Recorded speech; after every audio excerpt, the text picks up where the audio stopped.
Hello and a very warm welcome to another edition of Talking Germany, the show where we do just that. And my guest today is a writer and journalist with a real feel for what they call the zeitgeist here in Germany. And here she is, Nina Pauer. Nina, thank you very much for joining us today here on Talking Germany Now. Nina has made a name for herself with her studies of the manners and mores, the fears and foibles of her generation, a generation that, if I understand Nina properly, has no utopia, no solidarity and no political consciousness. It's a very dark view. It's a dark vision. It's your vision. Let's get one thing settled before we get going. The generation. If we're going to talk about your generation, I need to know who we're talking about. What kind of age range are we talking about? Well, the young adults. So basically the 25 to 35-year-olds. Okie dokie, because I was going to say at the beginning, 20-somethings. Yeah, that's maybe better, because sometimes people write me and they're 21 and they say, oh, I feel exactly like the person you write about. And sometimes they're 37-year-olds, so you always have to, but the key group is the 20-somethings. Okay, and I'll be most indiscreet right at the top of the show and get you to tell us how old you are. I just turned 30. Ooh. Are you old now?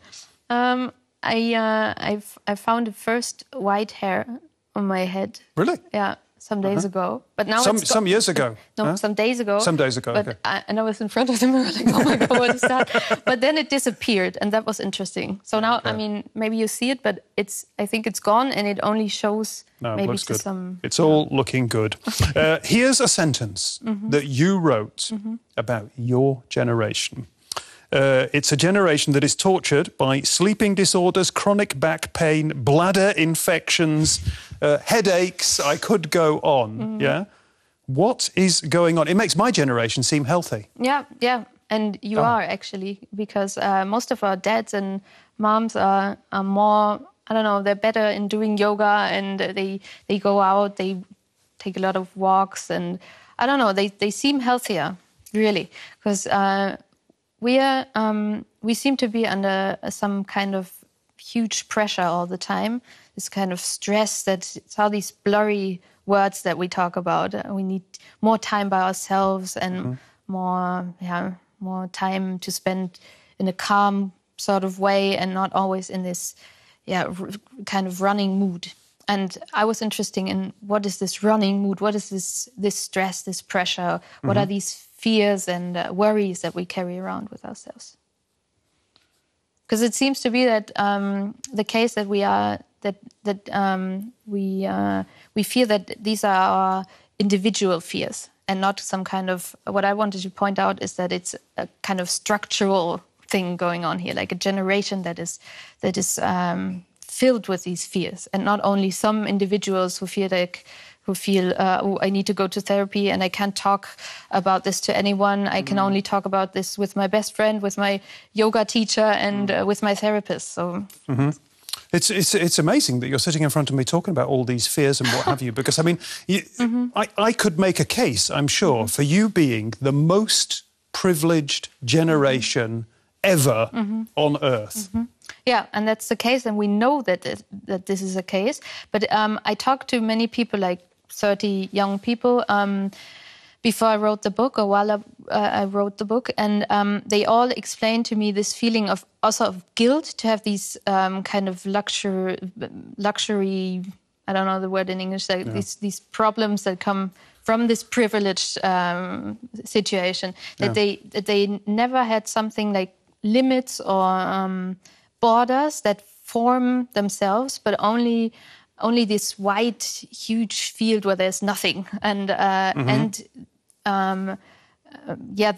the task: go find yourself, go be happy, go take the options out of these millions of options that form yourself, and that creates some kind of huge pressure. Because you sit there and ask yourself, and you panic, and you think, oh my God, I have to play this role, but I have to find myself. I have to go. Now I have nothing, but I have to go there and take all these options and put them together, and then that's me. As I'm sitting here looking at you, I'm not just wondering what your parents think about you, but I'm also thinking about what your grandparents think about your generation, because obviously we're sitting here talking in the heart of Europe, in Central Europe.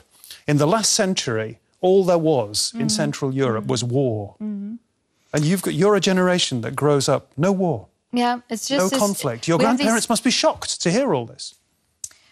Yeah, probably. And I think also... we are shocked about this, but because we're trying to... all of our childhood was filled with these narratives of our grandparents telling us about the war, our parents telling us about our grandparents, or about the political changes that... like the 68 generation, of how much they had to fight for their rights or for their privileges. And us sitting there, like, listening to them, and also to the media. We have these... when I grew up, there was Chernobyl, there was the mad cow disease, like always these threats from the outside. Yeah. But we realized it was only from the outside, like somewhere else happening, or in the past. And for us, there was nothing that really, that created this external fear for us.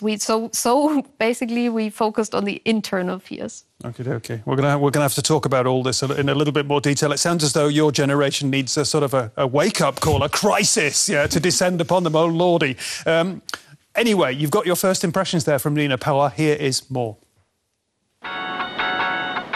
Nina Pauer writes about gender roles, social networks, pop music, and many other topics for the Hamburg-based German weekly Die Zeit.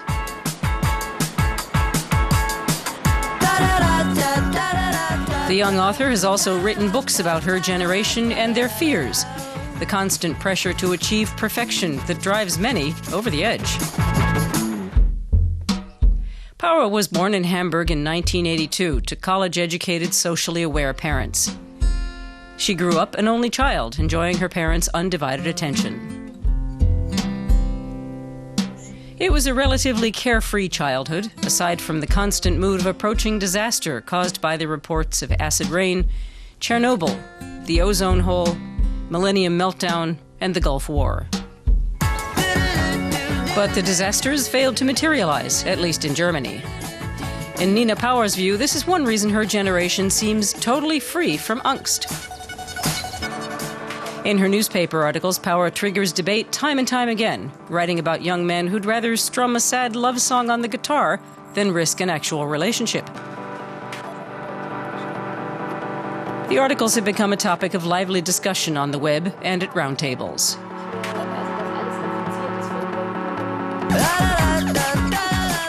So far, Nina Pauer has always lived in Hamburg, apart from the time she spent studying in Bordeaux, France.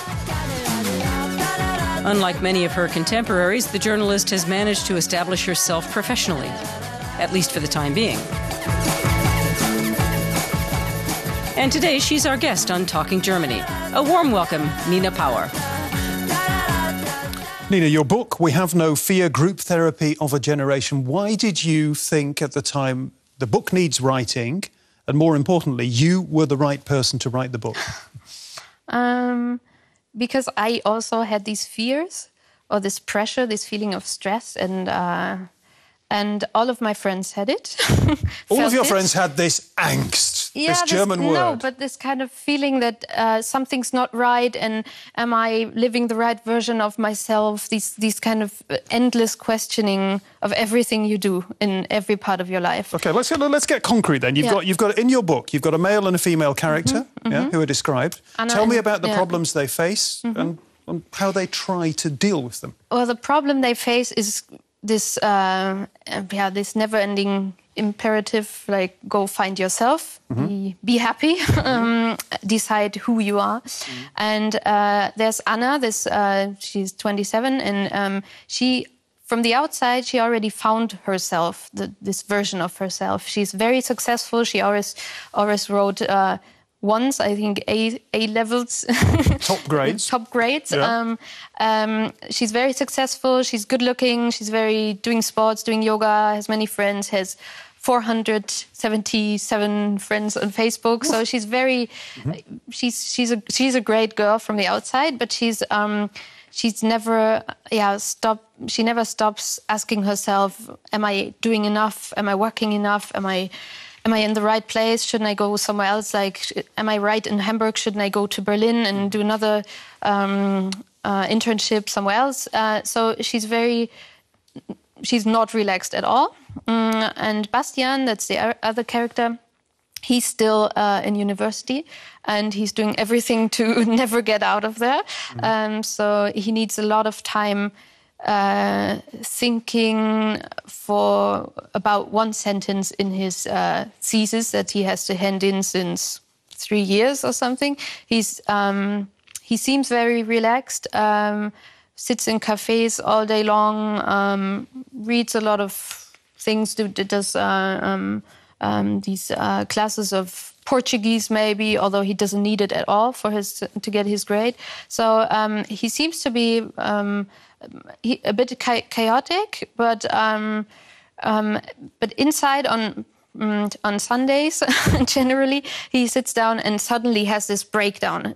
And thinks about his life and about his not getting on with his life. So there's this one crisis once a week maybe, and apart from that he seems to be relaxed, but he's also going to see this therapist that they both go to, and he's saying, I don't know what to do with my life. So that's his problem, this floating kind of feeling that is his problem. I grew up in a working class industrial part of the north of England, and a lot of the people that I grew up with, if they were listening to what you're saying, they're saying these are spoilt middle class, upper middle class kids. Yeah, spoiled, yes, probably, because what I can also say, they're both higher middle class. So Anna's parents are teachers, and Bastian's father is a professor. So they finance their children. Bastian's father's always saying, do you have everything you need? Do you need a bigger apartment? Do you need more money? Mm-hmm. And he's like, leave me alone. So he's spoiled. Yes, they're spoiled. But they know they're spoiled. And they feel, I don't know, they're kind of stuck in this meta thinking about everything they do. Bastian seems to be paralyzed in this being spoiled, like as if he was...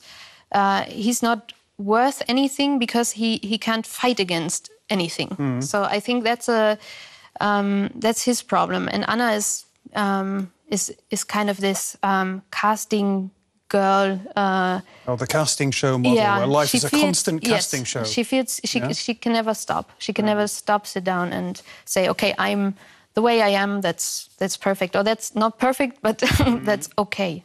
What about my generation? Is my generation a problem for your generation? I'm the next generation, yeah? Okay. I'm the generation up, yeah? Are we a problem for you?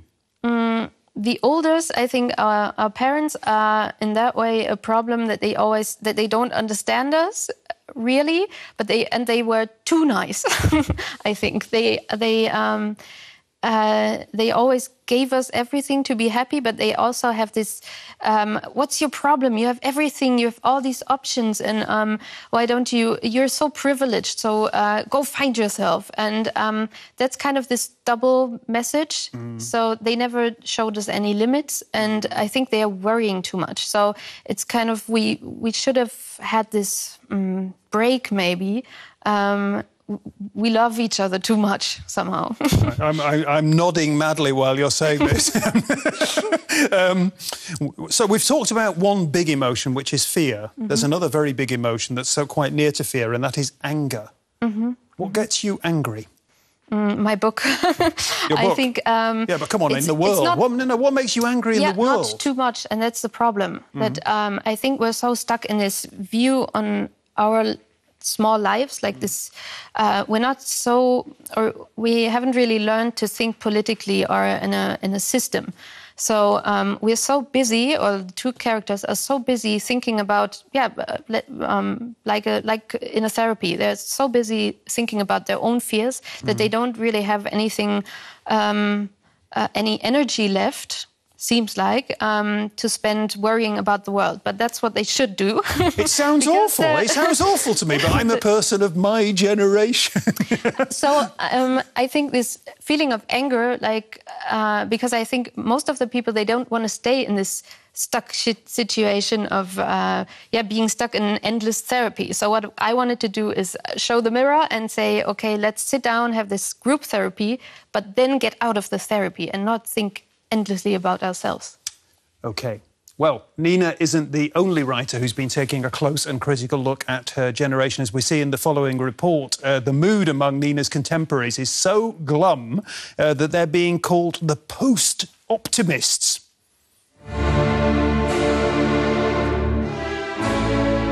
Young people always seem to have a bad reputation with older people.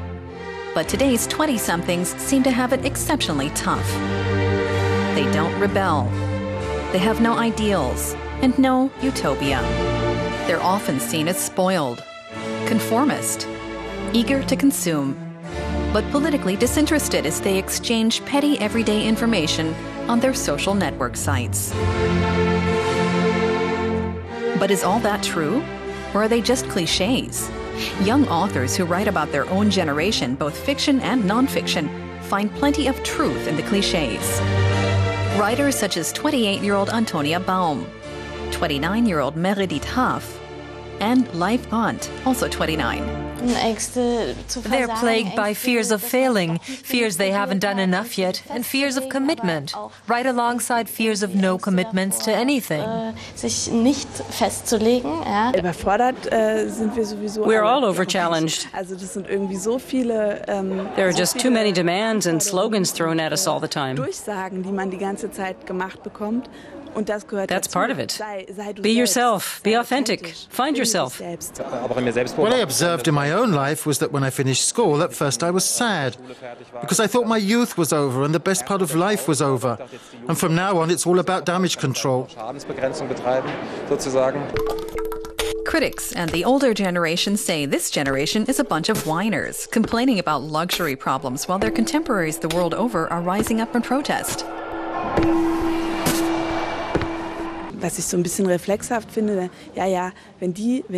People often say if they'd ever had it really tough, if they'd lived through a real war, then they'd know what suffering really meant.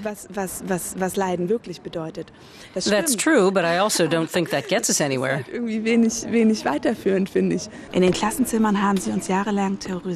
In the classrooms, they terrorized us for years with their dark warnings about our future and about professions with or without futures and how little time we had and how we had to hurry and graduate from school in 12 years, get good grades and a good average.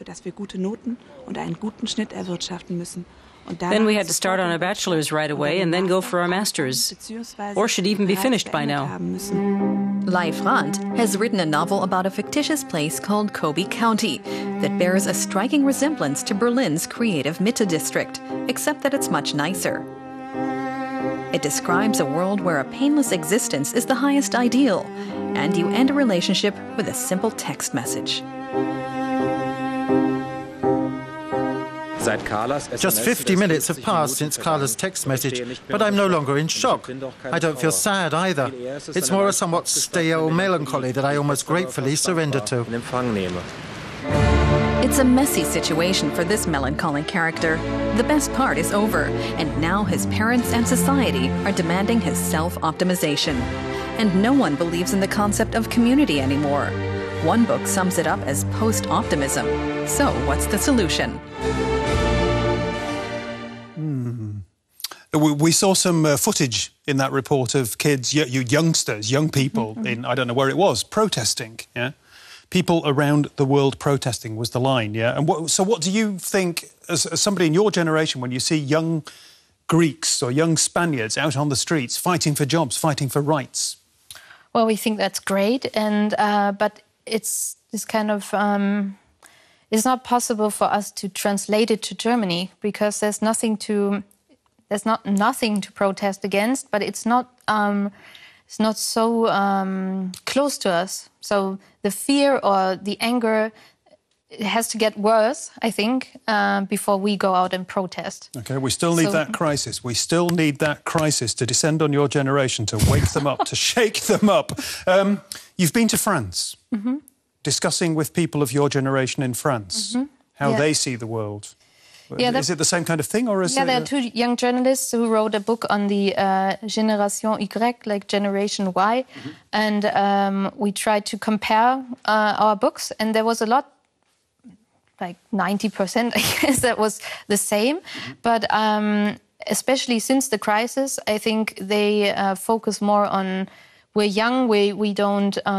we know now for sure that we're not going to earn a lot of money. And I think that's a difference between their book and my book, because Anna, in my book, she earns a lot of money, and she knows she will always earn a lot of money. OK, Anna's doing OK. Anna in your book is doing OK. But, I mean, I think one word you used there was internship earlier. Yeah. And, I mean, that really is partly the problem for your generation, that all the jobs are taken by my lot. Yeah.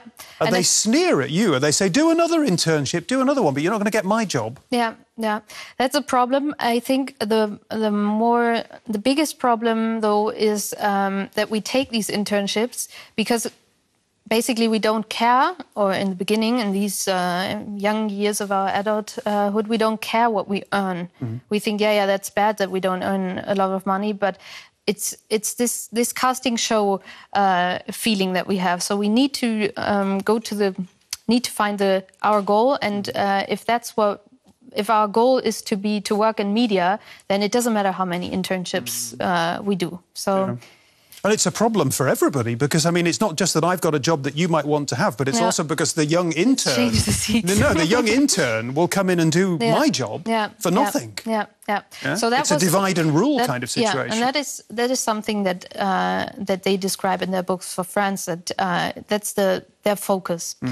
And what is also different, that I'm not writing against the older generation, but and they do. They say, you don't know what it feels like, and we're going to explain you. While my book is more like dialogue, an intern dialogue between people of my age, like a therapy with ourselves. Talking about people of your age, there's another debate that you've been involved in here in Germany, and it's about the young men of today.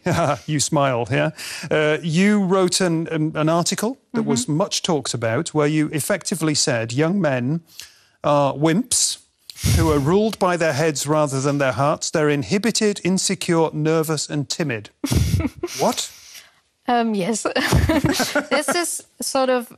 I didn't write this article like as a manifest, as a manifesto. Yeah, I didn't. I just wrote it like an observation of a new type of young man that is growing a beard and is very very shy, very listening to Bon Iver, these groups, these singer-songwriters. I love Bon Iver. Yeah, me too. It's nothing against him. It's nothing against this type of person. But I was describing how hard it is for a young man and a young woman today, especially in cities like Berlin or Hamburg, to kind of get together and find themselves and start being a couple. Because they sit there, like in other topics of this generation, they sit there and they kind of talk too much. They reflect on everything they do, and they say maybe it's better to stay in this platonic relationship that we have and not take it to another level because it might be risky. And they beat about the bush. Yeah. I see. It's interesting, I have a 19-year-old son, and I gave him the article. What did he say? What did he say? What do you think he said? I'm not sure. That it's the girl's fault. No. Do I thought he was going to say, it's a load of rubbish, yeah? But he didn't. He said, it's absolutely right. That's very interesting. Yeah. OK. Nina's generation has often been described as the Facebook generation, which may or may not be fitting. Certainly, social media like Facebook have created a whole new and, for many people, addictive way of interacting with the world. Before we talk to Nina about what she calls hyper-communication, we've got this report. I'm one of 24 million Germans on Facebook. And I have no idea why I want to be part of it. Journalist Johannes Nichelmann spends several hours a day on Facebook. Mark Zuckerberg's social network has changed a generation. They're always reachable, communicating around the clock with friends around the world. They use Facebook on their desktops and smartphones. A day without Facebook is a day lost. But many users are becoming wary of Facebook because of the way it collects data.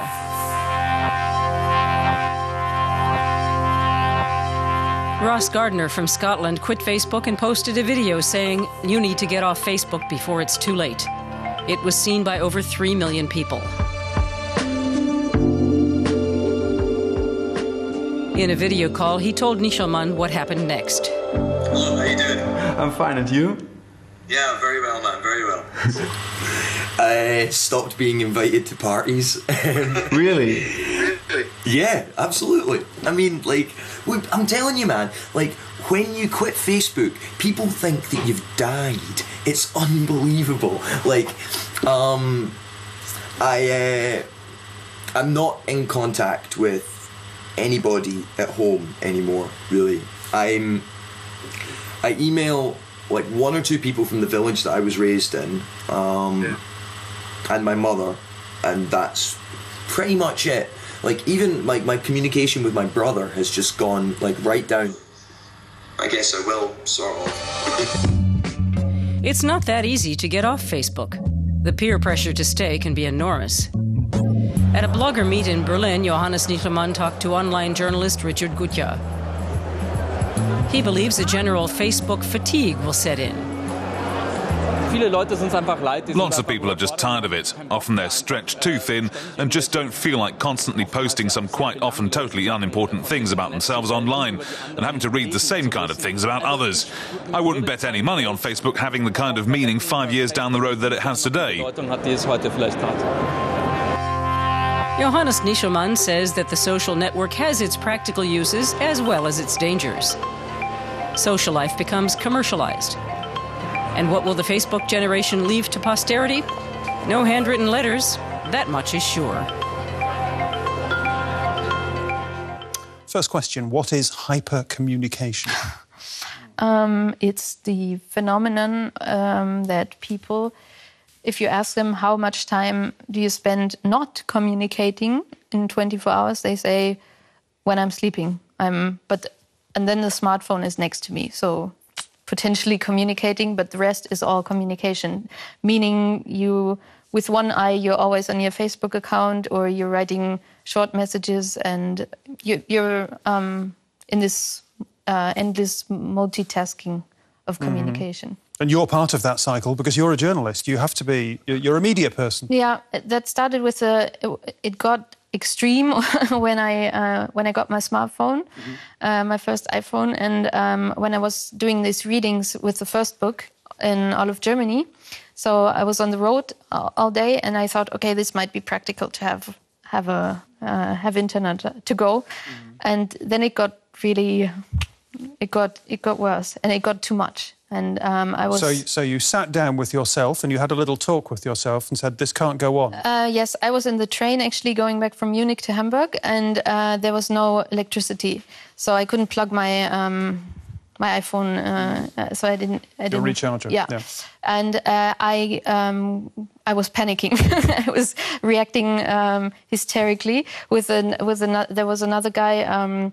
I don't know, probably a professional-looking guy who was in the same situation like me, and we were with our cables. We were running through the train trying to find electricity, and that was the moment where I thought, "Oh my God, why can't I just take this ride on the train and look out the window maybe for a while, or I don't know, just write one email and then the rest is I can do it at home." And did you get the situation under control? I sat down and I thought this might be a topic for my next book, and then I took a pen and I was also observing these people on the train, because my new book, it's not there's no therapy, but there's one ride on a train with different people sitting there together, and Anna, the girl from the first book, she's also on the train, and she's always running outside to answer her phone calls. So these kind of typical situations that say a lot about our behavior and communication.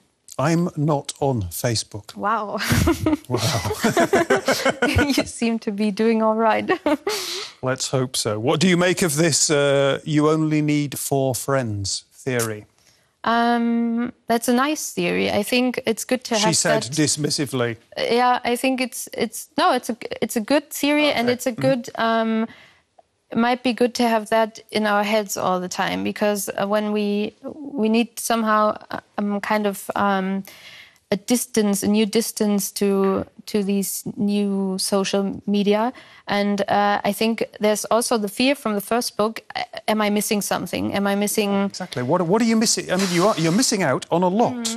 Yeah, my book talks about that we're missing out on our lives if we go on thinking about what we can miss in Facebook, Twitter. If we try to be everywhere at the same time, we're nowhere. And I think we're. I read an article about how many jobs are whistled, I don't know, in Facebook, that you see that you don't find them in the newspaper, but you find them on Facebook. So it's kind of this mixture of private, professional space where we think we might be missing out on interesting people, interesting jobs, apartments, everything, basically. There's something incredibly self-important about this. I mean, because, what could it be? The next call coming in, the next message coming in. I think it's a very... In my book, I'm trying to remember how it was for me in this early part of childhood, and where I didn't have internet. And you can remember that? Yes. I remember the first time I went online with this modem thing, doing all these Star Trek noises. Yeah. And I think I remembered how nervous I was, and this positive stress when my how do you say Brieffreund? Pen pal. Yeah, my pen pal wrote me. And I think this stress on will there be something in the mailbox for me? Yeah. That's where we're living this in a multiplicated way now, with 1,000 mailboxes. It's a problem. Yeah. It's a problem.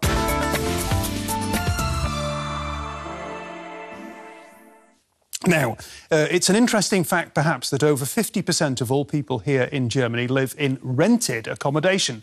Compare that with just 20% in other European countries like, for instance, the UK or Spain.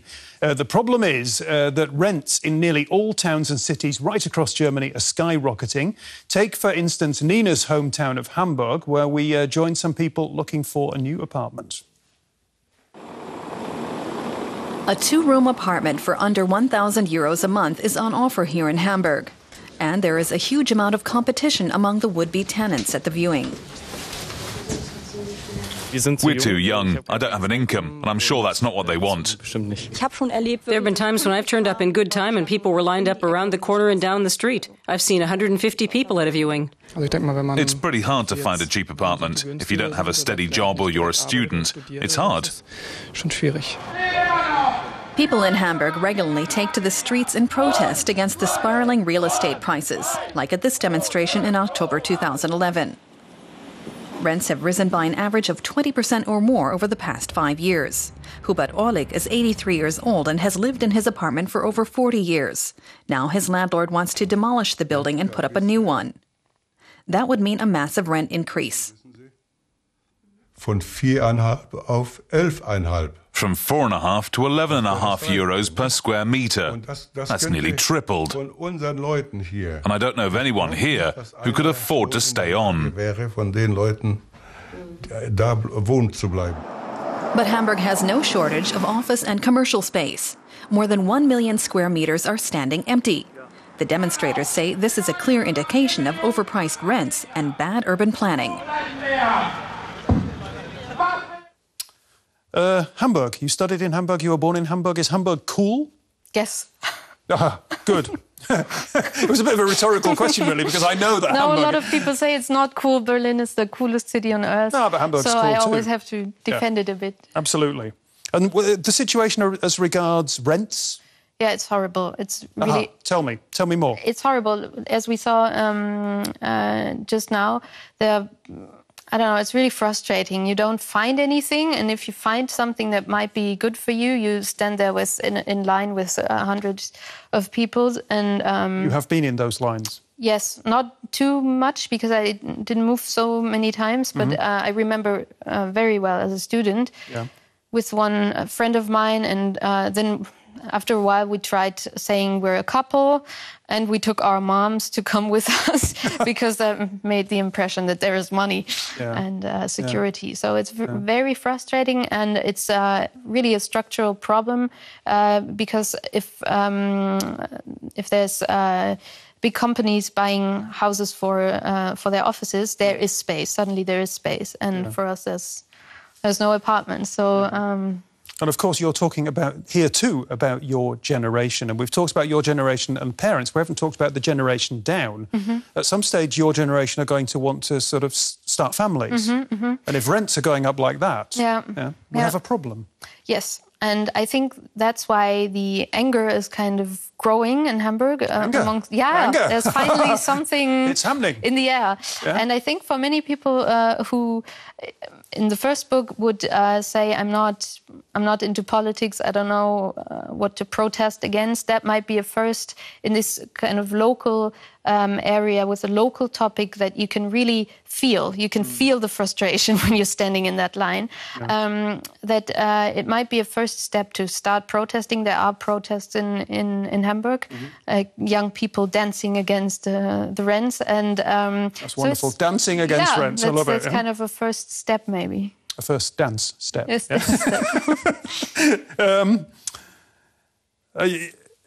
we talk about your generation, we talk about you growing up, Where do you want to be? Where do you imagine your generation is going to be in 10 years' time? I think they will be doing better, better than in the first book, because they're... I think there are, the older you grow, there are more important things like becoming parents and also experiencing that this security of our parents, if they get old, we have to care for them. We see that they're getting older and weaker somehow. So this huge also... we finally realized that now is the time to be strong somehow. And what I experienced is that this generation, when it comes to their project, their work life, they're very insecure. But once they're really needed as children of a dying parent or dying grandparent, they're very strong. So there might be some kind of these moments and milestones where we realize, okay, we're needed and we're there. And I think that's somehow also relief against all these fears. It sounds, my conclusion from everything you've been saying today is that your generation feels as though very often it's in a kind of a holding mode and is waiting and circling for real life to begin. And again, we come to here. Not needed somehow. The crisis comes. And, But it might be a good, like an organic crisis somehow, or a positive crisis, like becoming parents is a huge positive change. So, OK, on a different note, something we like to get our guests to bring along something that is precious to them. And what you have chosen to bring along is a red mug. Yes. From your kitchen, yeah? Yeah, from my kitchen. I see it every day, and I think... you asked me to bring an object, and I was thinking the only precious object that I have is my smartphone. And that was kind of too... I didn't... you can't do it. And so I did... Listen, the smartphone, it's not with you, is it? No, you turned it off and you left it behind for 45 minutes. OK, back to the mug. I have to hold my mug. And I got this by accident. Basically, it's the German trade union in the old Eastern Germany in Brandenburg, close to Berlin. But it's IG Metall, isn't it? That's the trade union. Yes. Yeah. And the metal and engineering trade union. Very big. A friend of mine was working there, asking the people there what they think about their trade unions magazine, and I was helping him as a student job, and they gave us this mug, and it says "kompetent in Sachen Arbeit," which you can translate.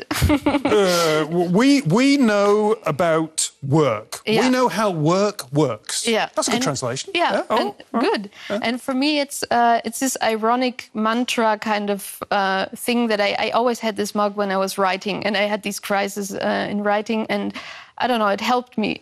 I drank a lot of tea out of this, so I'm not. It's not this romantic type of writing with a lot of red wine and cigarettes, but I only drink tea out of this mug. So, as an apoliticised member of your generation, are you a trade union member? Now I am, yes. Good for you. OK. We've got time for our Talking Germany quiz, the traditional quiz at the end of the show. Yeah. Quick-ish questions, quick-ish answers, please. Yeah. First question, are you a pessimist or are you an optimist? Optimist. Good. Where would I be more likely to see you? And this is relevant to the whole question of trade unions and all this. Would I be more likely to see you at a demonstration or at a flash mob? Flash mob. Are you passive or active? Active. What excites you more, Facebook or a library book? Library book. Tweeting or meeting? Meeting. OK, and here's the big question. Do you prefer men with beards or clean-shaven men? Clean. Just as well I had a good shave this morning. That's your lot with the thoughtful and charming Nina Pauer. Find out more still, if you want to, by having a look at my blog on the Talking Germany website. If you've enjoyed the show as much as I have, then do come back next week. Until then, bye-bye and tschüss.